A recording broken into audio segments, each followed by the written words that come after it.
Hello guys and welcome back to MS Tech Tutorials, and in today's video I'm going to be going over how to fix the Call of Duty Black Ops 6 error code corrupt save data from the campaign, and let's get straight into it. So the first thing that you guys can do is you can go ahead and click on the options button on your controller.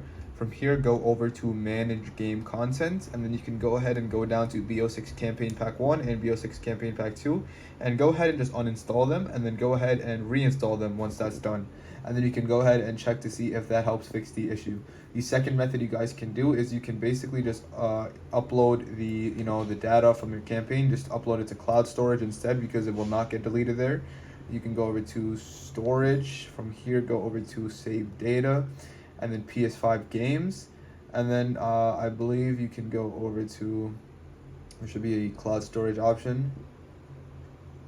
Just gotta wait for it to load. Anyways, yeah, and then you can go ahead and upload it to cloud storage from here, and yeah, and then that way you will not, it will not, even if the error code I guess does happen, you'll have it in cloud storage, so you should be good to go. And yeah, that should be it for the video. Thank you guys for watching. Make sure to give the video a thumbs up, subscribe to the channel, and have a great day.